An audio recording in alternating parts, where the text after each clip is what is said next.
Hai hello, salam sejahtera Malaysia. Selamat datang ke channel Fels Lifestyle.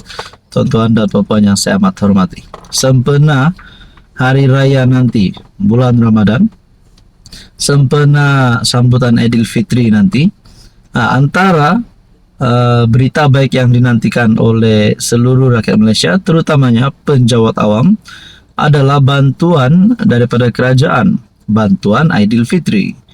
Nah, saudara-saudara, mungkin ada yang berharap bantuan bukan saja kepada pesawat, petani, tetapi penjawat awam khususnya juga akan menantikan bantuan daripada kerajaan. Mungkin ada yang berharap RM1.000, RM1.500, RM2.000. Nah, saudara-saudara yang saya hormati, sebelum ini Anwar Ibrahim sudah membuat pengumuman berita baik berkaitan dengan bantuan Aidil Fitri. Bantuan RM15 juta buat pesawat sempena Ramadan Aidil Fitri, kata Perdana Menteri. Nah, ini satu berita baik untuk mereka yang tergolong di dalam penerima bantuan ini.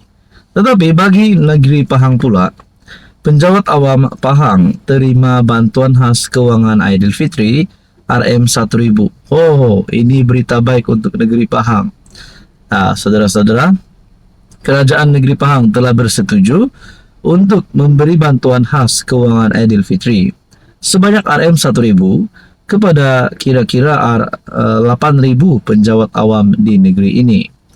Menurut kenyataan media dikeluarkan Menteri Besar Pahang, Datuk Seri Diraja Haji Wan Rosdi Wan Ismail, pemberian dengan implikasi kewangan sebanyak RM8 juta bertujuan untuk meringankan beban bagi menyambut perayaan Aidil Fitri tidak lama lagi. Nah, saudara-saudara yang saya hormati, sebelum kita teruskan, di sini saya ada selitkan beberapa jenis produk. Produk ini sangat mudah untuk beli, order macam biasa, macam dekat Shopee, harga sangat berpatutan. Oke, baik saudara-saudara, berita baik untuk penjawat awam di negeri Pahang.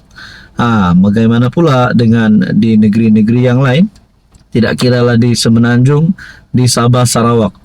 Sudah pasti antara berita yang paling dinantikan bukan saja kepada penjawat awam, tetapi kepada seluruh rakyat, terutamanya kepada mereka yang menyambut Hari Raya Aidil Fitri.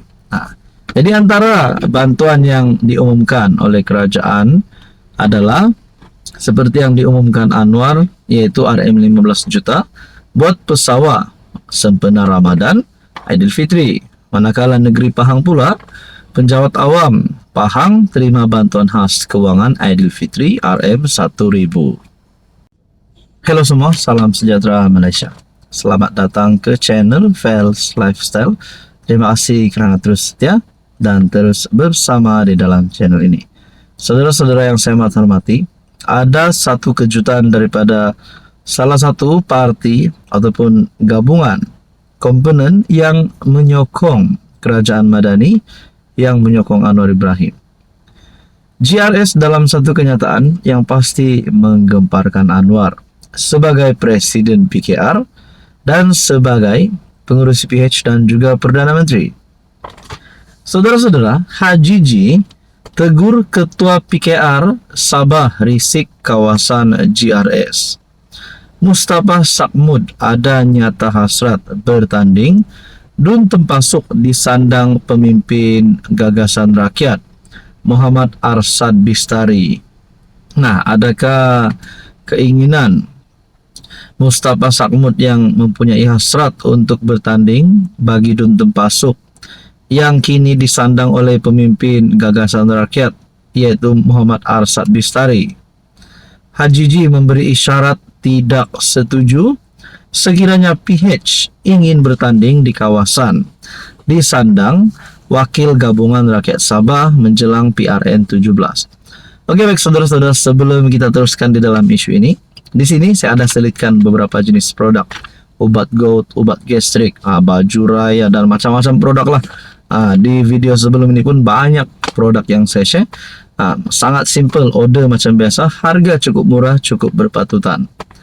Oke, saudara-saudara, Ketua Menteri Sabah berkata, demikian mengulas hasrat Ketua PKR Sabah, Mustafa Sakmud, menyatakan sedang risik-risik bertanding di Dun Tempasuk disandang pemimpin gagasan rakyat Arsyad Bistari. Persoalan paling utama yang timbul selepas saya dengar berita ini, persoalan paling utama yang pertama timbul di pikiran saya adalah, adakah ini permulaan kepada keretakan di antara hubungan JRS dan PKR Sabah, dan mungkin juga kepada Kerajaan Persekutuan, kerana Anwar Ibrahim selaku Presiden PKR sendiri. Saya dengar juga itu, tapi kadang-kadang beginilah orang politik. Dia tidak tahu itu kerusi orang lain. Salahkah bagi saya kalau cakap kita pertahankan kerusi yang kita sandang? Jadi fikirkanlah. Jangan kerusi orang lain pun kita ambil. Macam mana kita kerjasama? Bukankah saya bukan kacau orang lain? Saya atur, saya punya parti sendiri. Saya tidak mahu cakap panjang. Katanya menurut berita harian di Kota Kinabalu. Bagi saya ini satu amaran keras Haji Junor kepada mana-mana komponen yang bersama-sama di dalam Kerajaan Persekutuan. Ataupun mungkin kerana pemimpin daripada PKR Sabah, ketua PKR Sabah, mungkin ini adalah amaran daripada ketua Menteri Sabah supaya tidak mengganggu kerusi yang disandang oleh JRS. Jadi adakah ini akan menjadi penyebab bermulanya JRS akan mula menjauh, ataupun mungkin lebih teruk lagi menarik sokongan terhadap Anwar Ibrahim? Apapun, kita nantikan sajalah apa yang berlaku. Saudara-saudara, berkaitan dengan ini, apa komen Anda? Hai, hello, salam sejahtera Malaysia. Selamat datang ke channel Fels Lifestyle. Terima kasih kerana terus setia dan terus bersama di dalam channel ini. Saudara-saudara yang saya amat hormati, tuan-tuan dan puan, sebelum kita teruskan, kita direct saja. Iklan hari ini ada produk yang saya share di sini. Ini produk sangat baik. Obat gout, obat gastrik, dan ada beberapa jenis produk yang lain yang anda boleh lihat. Order macam biasa, macam dekat Shopee, sangat simple, harga pun berpatutan. Ini akan membantu saya dan membantu channel ini untuk terus berkembang. Oke, baik saudara-saudara, ada satu soalan. Adakah sokongan terhadap Anwar Ibrahim daripada GPS, GRS, daripada UMNO, Barisan Nasional, dan ahli parlimen yang menyokong Anwar Ibrahim, adakah sokongan terhadap Anwar Ibrahim ini benar-benar kukuh sehingga PRU 16? Ataupun mungkin sekiranya ada janji yang tidak ditepati oleh Anwar Ibrahim akan menyebabkan beliau kehilangan sokongan? Nah, saudara-saudara, ini satu berita. Kata Fadila, kerajaan selesai 9 tuntutan ME 63 setakat ini. Ia termasuk pengiktirafan Jabatan Kerja Raya serta Jabatan Pengairan dan Saliran Sabah dan Sarawak sebagai jabatan teknik bawah arahan Perbendaharaan 182 EP 182. Oke, kita direct to the point saja. Bayangkan kalau berkaitan dengan ME 63 yang menjadi tuntutan seluruh rakyat Sabah, seluruh rakyat Malaysia, ataupun menjadi tuntutan orang-orang Borneo.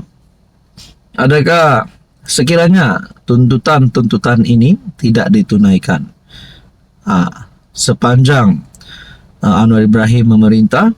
Kerana kita tahu kalau saya tak silap, pada manifesto Anwar Ibrahim pada PRU 15 yang lepas, ada ME 63 yang disebut di dalam manifesto tersebut.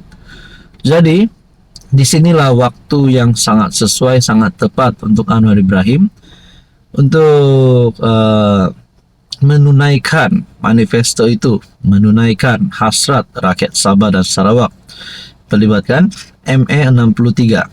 Jadi, apa yang saya ingin persoalkan di sini, kalaulah ME 63 yang menjadi tuntutan Sabah dan Sarawak ini tidak ditunaikan, adakah ahli parlimen daripada GPS, ahli parlimen daripada GRS yang kini menyokong Anwar Ibrahim akan bertindak berpaling tada? Nah, Kita sudah tahu Anwar sudah berada di pertengahan penggal beliau sebagai Perdana Menteri. Pilihan raya negeri, pilihan raya umum akan diadakan pada mengikut tarik adalah pada tahun 2027. Jadi kalau ada apa-apa berkaitan dengan ME 63 yang tidak diselesaikan, adakah itu akan menjadi penyebab kepada kejatuhan Anwar? Sekiranya ada ahli parlimen daripada GRS, GPS yang akan berpaling pada. Kita nantikan saja. Apapun, kita tahu Anwar Ibrahim akan cuba yang terbaik menunaikan segala tuntutan yang melibatkan ME 63.